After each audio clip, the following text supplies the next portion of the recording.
E aí, petistas, estão preparados para os cortes? Não é aquele trechinho descontextualizado de um vídeo para te lacrar como tu gosta de postar lá na internet. Eu estou falando dos possíveis cortes no piso constitucional de saúde e da educação que o ministro Haddad disse recentemente que tem que ver isso daí. Vamos falar então sobre essa polêmica? Ainda que se fale em reconstrução, não é de hoje que se fala sobre essa possibilidade de cortes dos pisos constitucionais da saúde e da educação, o que antes parecia aí uma maledicência ou calúnia contra o governo, ou fake news, ou fazer coro com o fascismo, segundo a esquerda petista. Pois bem,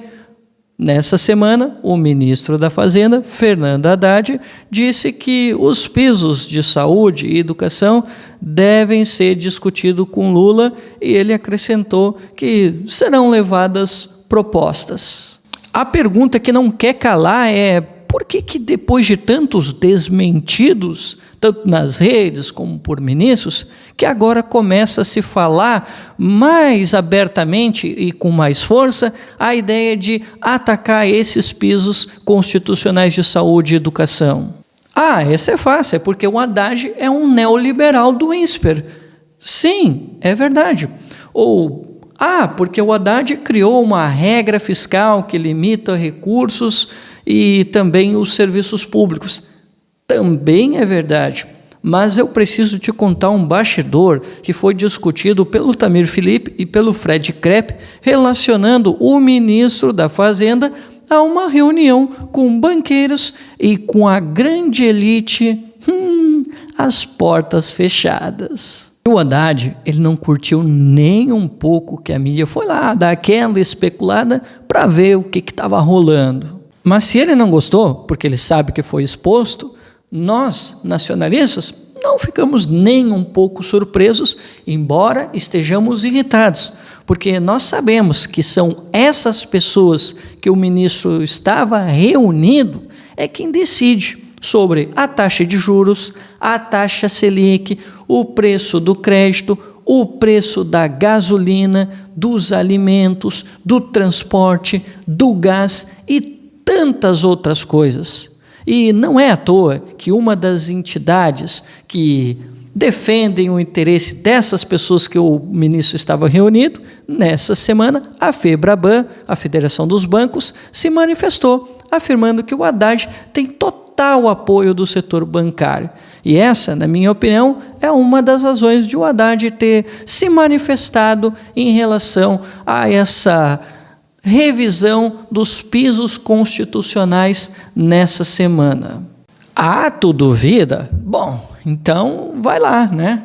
Nessa semana saiu uma matéria no O Globo, que tem bastante contato com o governo, afinal, né, está sendo beneficiado com a bufunfa, né? Disse que a ideia por trás da alteração dos pisos seria conter as despesas federais em meio a uma pressão externa pela busca do equilíbrio fiscal no governo. Agora, tu linka a reunião que o Haddad teve com a alta burguesia, aquela que eu citei anteriormente, os pitos dos grandes empresários, como, por exemplo, do Rubens Ometo, principal doador de campanha do Lula e membro do Conselho de Desenvolvimento Econômico Sustentável, que disse que o presidente está desrespeitando a lei com tantos impostos. E, claro, não podemos esquecer do próprio pensamento econômico do Haddad, que ali nas rinhas que ele travou com os bolsonaristas, ele quis dar uma lição de austeridade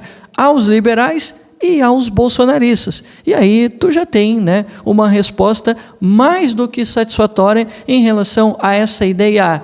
genial do Haddad. E é agora que eu quero conversar contigo, petista, porque eu sei que nessa hora tu tá louco para entrar naquela onda do discurso conformista, dizendo que é o que dá para fazer, porque o Congresso é muito conservador e o Lula não tem muito o que fazer porque a correlação de forças ela é desfavorável.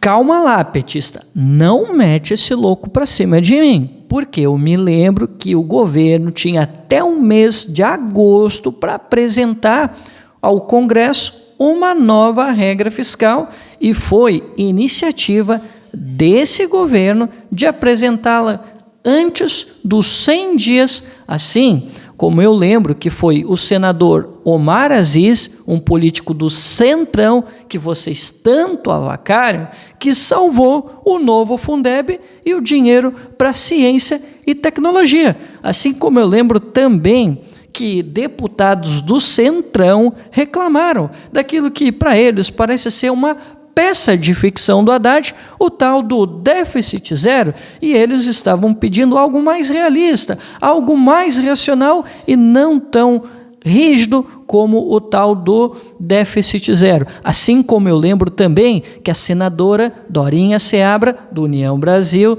do Tocantins, também do Centrão, pediu a retirada dos pisos constitucionais de saúde e educação da nova regra fiscal que o Haddad agora quer alterar. E por fim, eu também quero te lembrar que não é ideia do Congresso conservador mexer com o BPC, com o seguro-desemprego, com o abono salarial, como propõe a ministra do Planejamento, Simone Tebet. Então, é falsa a ideia de que o Congresso é quem induz a política de austeridade do governo. Mas voltando ao tema dos pisos constitucionais, primeiramente, quem tocou no tema sobre as alterações foi a ministra do Planejamento, Simone Tebet, o que causou um certo mal-estar na equipe econômica, membros do governo e também na base militante, que depois o governo tentou fazer ali um desmentido, a ministra desconversou posteriormente,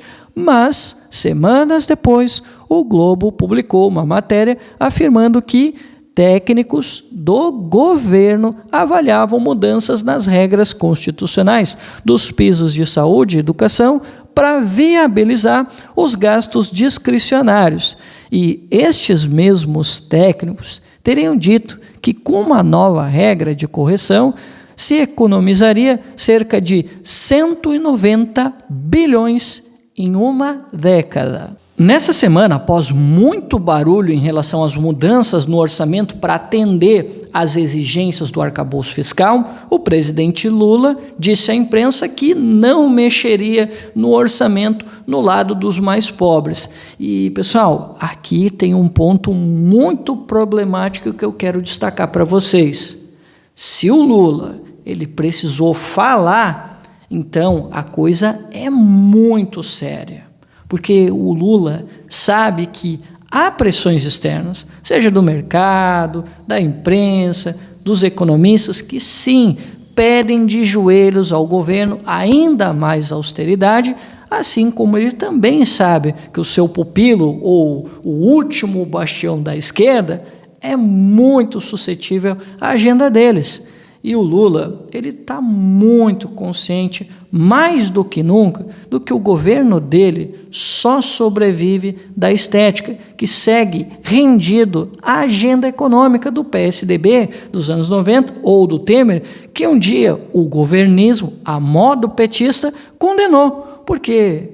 agora talvez o Lula entendeu que não há alternativa, como diziam os fatalistas neoliberais lá nos idos dos anos 90. E esse mesmo governo, por livre iniciativa ou agindo a mando dos donos do poder, mandou à imprensa que, na previsão da PLDO, o Projeto de Lei de Diretrizes Orçamentárias, os pisos de saúde e educação vão consumir 112% das despesas não obrigatórias, o que traria dificuldades, segundo os relatórios, para o ano fiscal de 2028 e poderia inviabilizar investimentos em outras áreas, como, por exemplo, Minha Casa Minha Vida, Auxílio Gás, Defesa Civil, Saneamento Básico e a manutenção de todos os órgãos federais. Aliás, o economista David Dequette, que é governista, mas tem lá suas críticas à política econômica do governo, já havia adiantado que as despesas sofreriam dura queda até 2028, com aquilo que ele vislumbrava ser um ataque aos pisos constitucionais, que, vale lembrar, nem FHC, nem Temer, nem Bolsonaro conseguiram fazer um ataque tão violento como esse que Haddad e a sua equipe econômica estão fazendo nesse momento. Mesmo que essa proposta de mexer nos pisos constitucionais, ela enfrente resistências dentro do governo, a sanha austericida do Haddad permanece intacta. O Haddad ele insistiu ainda nessa semana, mais uma vez com esse tema dos pisos constitucionais, e a proposta que ele está colocando aí para jogo é aproximar as despesas com saúde e educação à lógica do arcabouço fiscal, que limita o conjunto dos gastos federais a alta de até 2,5% ao ano. Agora, o que o nosso cabecinha de planilha não conta é que em quase uma década, num período que compreende entre 2025 até 2033, de acordo com cálculos do Tesouro Nacional, com a mudança das regras atuais do piso, haveria aí uma perda superior a 500 bilhões com B de bola, em saúde e educação. Então, pessoal, eu nem preciso dizer para vocês aonde é que isso vai dar. Ao aceitar essa rendição total ao rentismo, ao austericídio e à agenda econômica mais reacionária possível, o PT caminha a passos largos em direção ao blairismo à brasileira, sem qualquer resistência de outros partidos do mesmo espectro que decidiram se associar a um projeto cuja agenda nós protestamos veementemente em outros tempos. E o mais trágico, pessoal, disso tudo é que poucos acordaram. Mas ainda assim, há quem acordou, mas outros seguem por aí, enebriados no cinismo petista, acreditando que o Brasil está voltando, seja pelas falas despolitizadas do Lula, ou seja pelo elogio da Febraban, no caso do Fernando Haddad. Mas, pessoal, o preço desse comodismo da esquerda petista e dos seus satélites vai cobrar um preço muito alto até o fim desse governo Lula 3, o que pode, e eu não duvido disso, até representar não só o fim do governo, mas a depender da percepção do eleitor, e isso é muito importante, Lula pode levar o PT junto com ele ao final desse governo. Mesmo que ele tenha aí, ao lado dele, esse bom moço internacional, que é o Fernando Haddad, que pode ser um sucessor, que trabalha dioturnamente para agradar dia e noite, como eu disse, a Faria Lima, a Febraban, os donos dos conglomerados empresariais e entre outros. O resultado das eleições ao Parlamento Europeu pode ser um bom termômetro para que a gente possa analisar o que pode vir a acontecer aqui, o que difere, por exemplo, da impostura intelectual petista que atribui as derrotas do nosso campo a fake news, ou a comunicação, ou a um suposto irracionalismo do eleitor, quando, na verdade, a esquerda europeia se rendeu totalmente ao neoliberalismo, sem perspectiva alguma de um projeto para o bloco, igualzinho aos petistas e seus satélites por aqui. E o resultado foi que o povo cansou do modelo econômico e do pacto globalizante que a esquerda copiou da centro-direita, que um dia ela criticou, e que não cumpriu com os compromissos dessas últimas décadas deste novo século. Então, pessoal, se as esquerdas não entenderem esse recado, sim, poderemos ter décadas de extrema-direita em razão desse imobilismo que as esquerdas teimam em continuar e em de se assegurar nas cordas da institucionalidade que não vem dando respostas nos últimos anos. Bem, então esse foi o nosso vídeo, espero que vocês tenham gostado. Se vocês gostaram, não esqueça de deixar o like, comentar, compartilhar. Se vocês puderem contribuir financeiramente com o canal, considerem contribuir com o canal. A chave Pix vai ficar na barra de descrição do vídeo para que vocês possam ajudar se vocês acharem interessante, tá? No mais, era isso. Obrigado por ter assistido até aqui.